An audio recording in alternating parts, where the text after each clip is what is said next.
So, with that said, something else I did is I worked while I was on dialysis. And that's what our next discussion is about. Our next session is Alex Barrios. Welcome, Alex.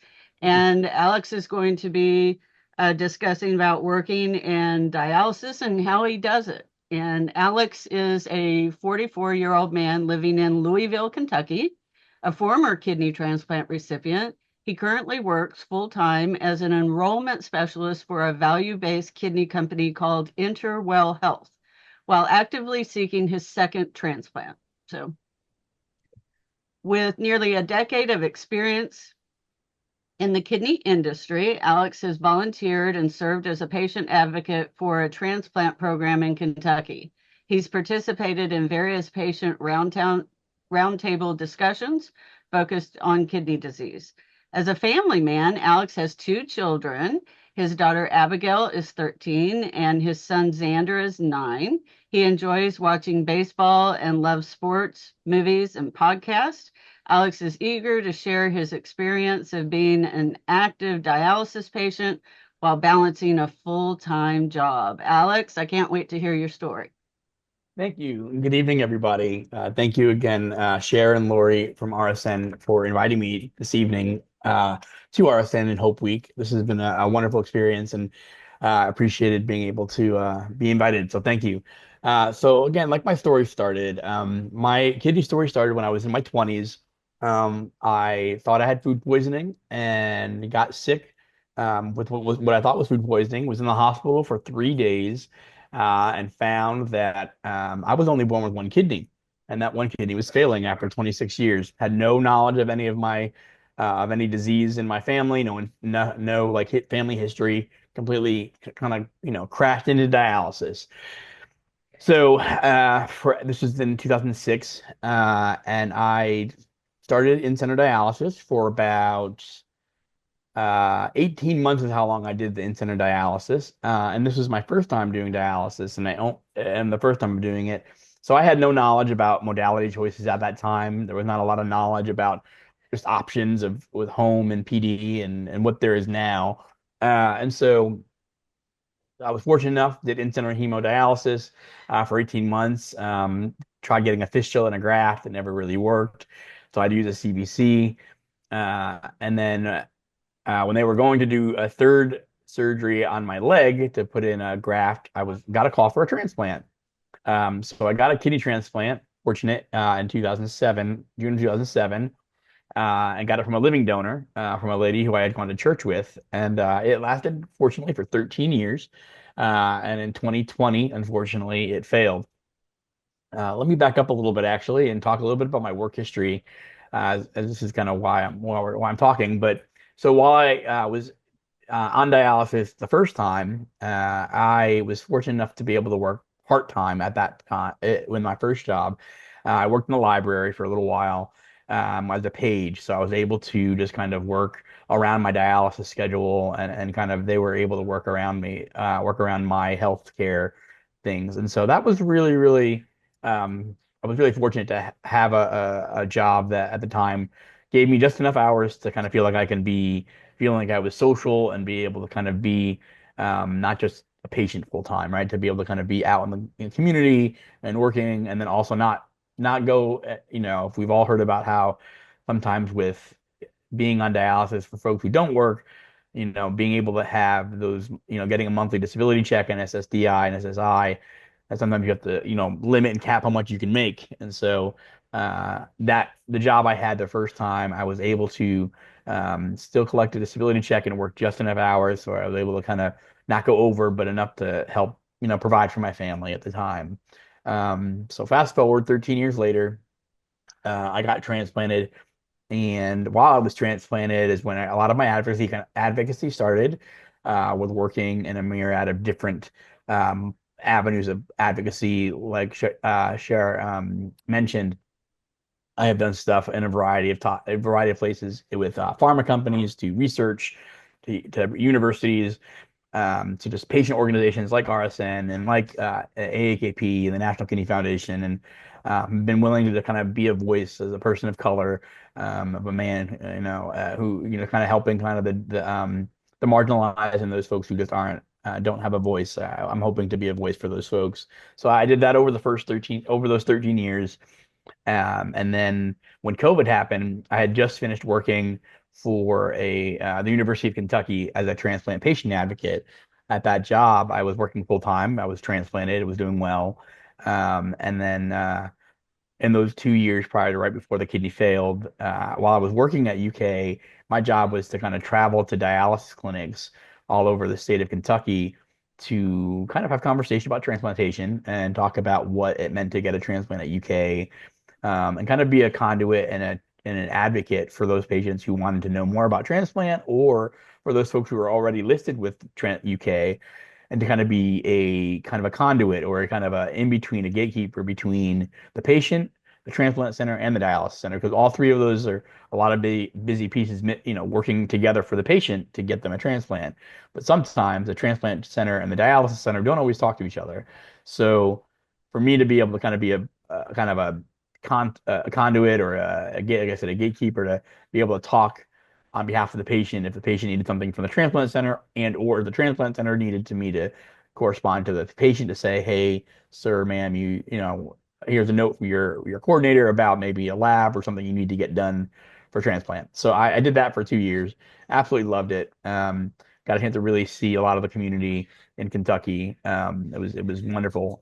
So COVID happens, of course, and we all know what COVID did to a lot of our world and healthcare just in general. And when COVID kind of came about, there was some issues with my kidney. Again, I'd been running it 13 years at this point, and with COVID, unfortunately, I had a lot of issues with my not being able to see my doctors in time because they were really for kind of caring for people who were getting COVID, and just there was not a lot of unfortunate like time to get me into appointments timely, and so numbers and things, creatinine and my EGFR started creeping in the wrong directions. And then fortunately, we did some IVIG and some plasmapheresis to try to see if we can save it. But in July of 2020, it was told it was failing and it was not going to be able to come back.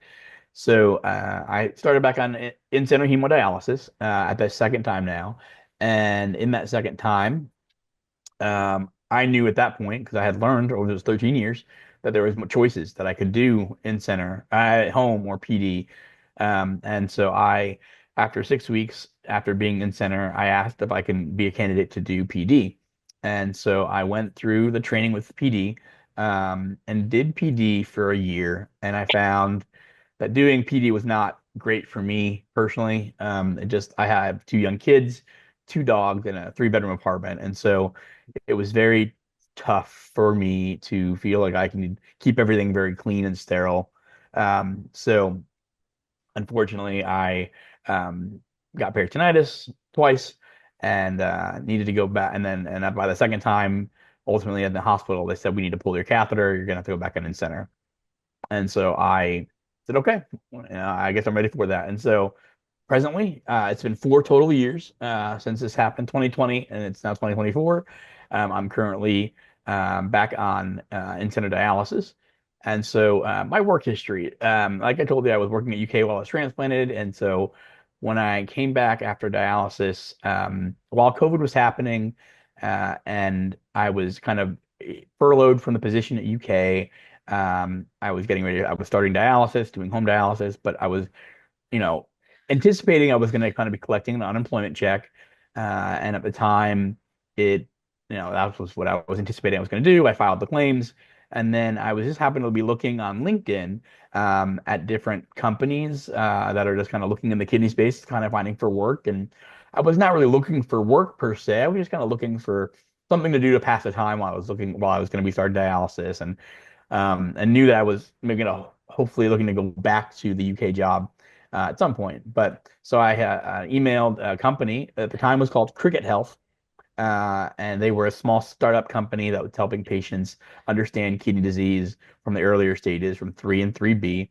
They are now called a value-based kidney company, and they're now called Interwell. So I got hired on. I was like their 50th or 60th employee of the company. We're now at 500 people, so we're still kind of on the smallish side, smallish big, for a kidney disease care management company. But I work in enrollment full time. Basically, I make phone calls to patients who, like I said, are able to have a program that's being offered to them through their insurer or through their provider. Um, and sometimes the relationship between the provider and Interwell that they know each other. And so sometimes that provider can kind of tell the patient and talk to them about our program.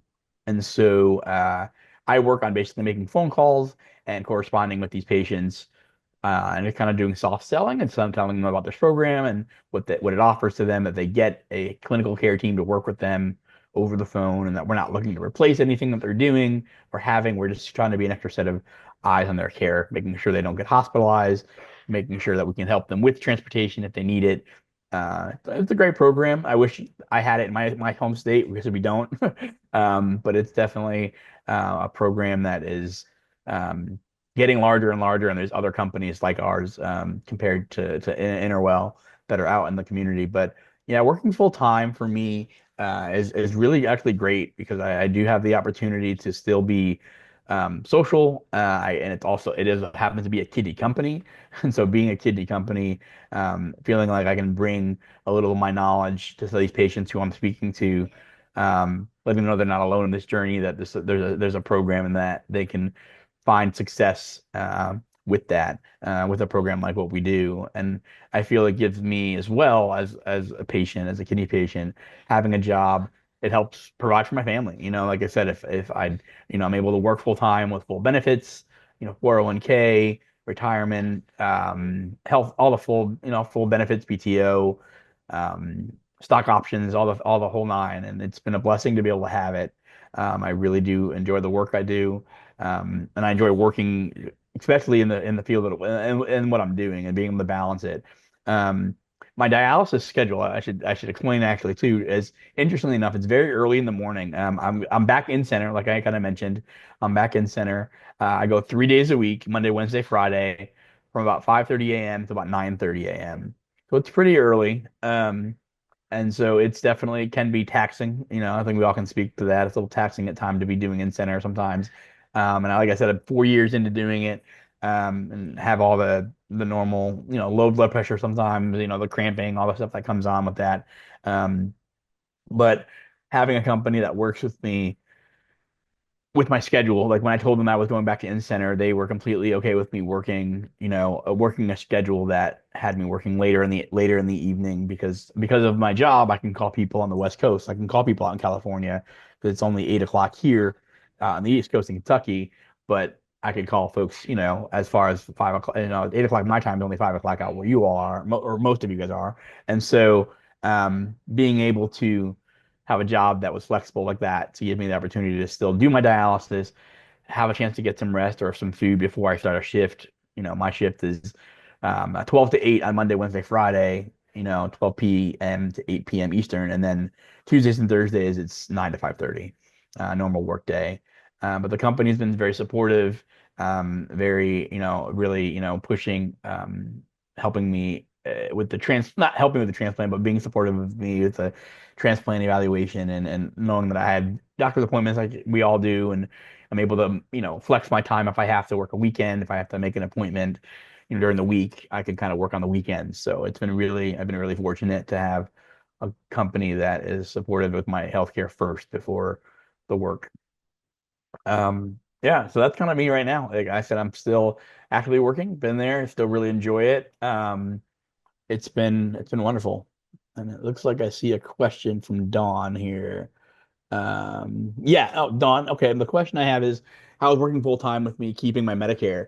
So right now, I actually I just found out recently that my company it doesn't pay for the premiums, but like my full-time and job is now just now my secondary. Medicare is my primary, that 30-month coordination of benefits period was where I'm at right now, or where it just finished. So that's where things are switching over. Um, and so the name of the company I work for, Brenda, is called Interwell Health. You can Google us. It's a pretty big company. Um, yeah, we're there. There's other companies like us too. If you're ever interested in looking at other work, there's a company called Strive Health and Somatis. So there's companies that have a lot of like kidney focused work if you're ever interested in looking for work. And we actually are going to be hiring for full-time workers in January. So if you want to keep in touch with me, I can let you know if you want to put in any your name in the hat for a role. It's a fully remote position. You have to have a college degree. That's about the minimum, really. But if you guys are interested and want to know, please pass along your name and resume, and I'll gladly bring it to the right to our people in HR when we get ready to hire. We're looking to hire like I think 4 to 5 enrollment specialists. The role I'm doing because we're getting ready to have a big, large influx of new patients to call in the new year. So I know they're getting ready to do that. So if you're interested, please let me know. I'll gladly help and put in whatever I can.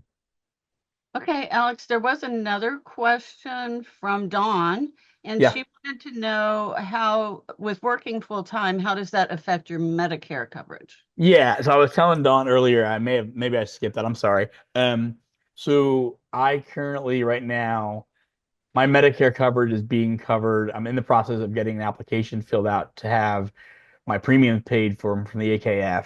So I'm working on that part of it. But right now I still have Medicare.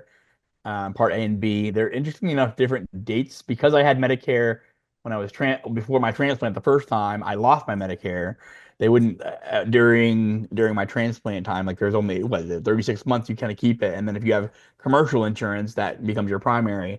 So I just ended up losing my Medicare while I was transplanted, and then had to reapply for Medicare because my dialysis clinic told me that because of my that they were under the impression that I had to have Medicare. And so I was working on that, and right now I have it and waiting to get the premium that's helped pay for through AKF. But that's kind of what I am right now. Does that answer your question? Okay, thank you so much, Alex, and good luck in your new kidney journey. I Thank know you. you're going to get one soon, Thank and you. thank you so much for being a guest speaker at Hope Week.